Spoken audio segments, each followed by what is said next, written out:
अद्भुत, चमत्कार, अकल्पनीय। 10 अप्रैल 2023 को अरविंद केजरीवाल के नेतृत्व वाली आम आदमी पार्टी को भारत के चुनाव आयोग ईसीआई के जरिए राष्ट्रीय पार्टी का दर्जा मिल गया, जबकि तृणमूल कांग्रेस, राष्ट्रवादी कांग्रेस पार्टी और भारतीय कम्युनिस्ट पार्टी से ये दर्जा वापस ले लिया गया। एनसीपी, सीपीआई और टीएमसी को हटाने के साथ अब देश में केवल 6 राष्ट्रीय दल हैं। Bhajpa, Congress, National People's Party, CPM, Bahujan Samaj Party और सबसे नई राष्ट्रीय पार्टी आम आदमी पार्टी। चुनाव आयोग के नियमों के अनुसार किसी पार्टी को 4 राज्यों में राज्य पार्टी के रूप में मान्यता मिलने पर ही उसे राष्ट्रीय दर्जा मिल जाता है। राज्य की पार्टी के रूप में मान्यता के लिए उसे डाले गए वैध मतों का कम से कम 6% और विधानसभा या लोकसभा चुनावों में 2-2 सीटें हासिल करनी होंगी।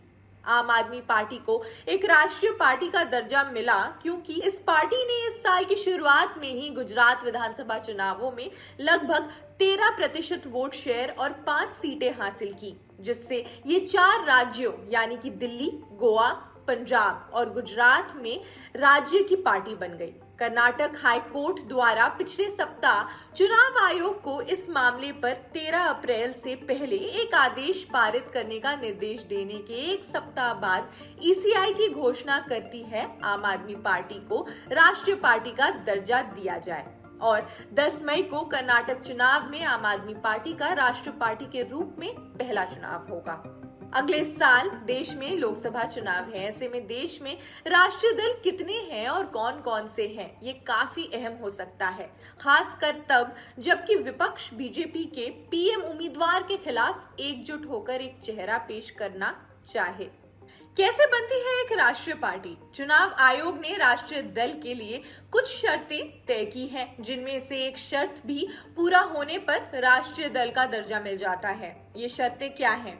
अगर किसी दल को 4 राज्यों में क्षेत्रीय दल या दर्जा मिला हो तो उसे राष्ट्रीय पार्टी का दर्जा मिल जाता है।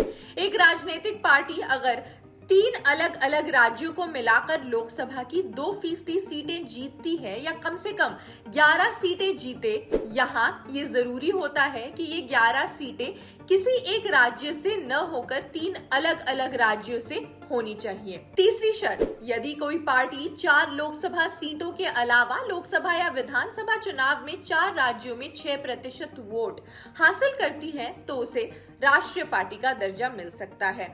हालांकि एनसीपी और तृणमूल कांग्रेस को विधानसभा चुनावों में उनके चुनावी प्रदर्शन के आधार पर नागालैंड और मेघालय में राज्य दलों के रूप में मान्यता दी जाएगी।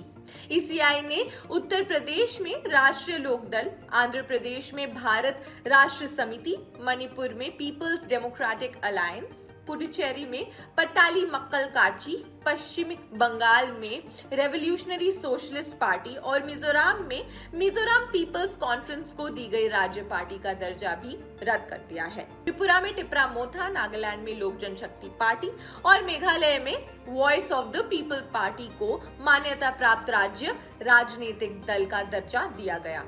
एक मान्यता प्राप्त राजनीतिक दल को एक आरक्षित पार्टी प्रतीक राज्य द्वारा संचालित टेलीविजन और रेडियो पर मुफ्त प्रसारण समय, चुनाव की तारीखों के निर्धारण में परामर्श और चुनावी नियमों और विनियमों को स्थापित करने में इनपुट देने जैसे विशेष अधिकार प्राप्त होते हैं।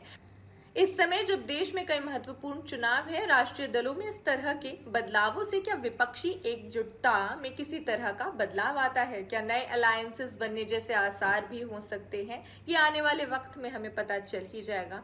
खैर, इस वीडियो में इतना ही। आपको क्या लगता है आप कमेंट सेक्शन में हमें जरूर बताएं। ऐसी और खबरें देखने के लिए भी आप जुड़े रहिए जनसत्ता के साथ। शुक्रिया।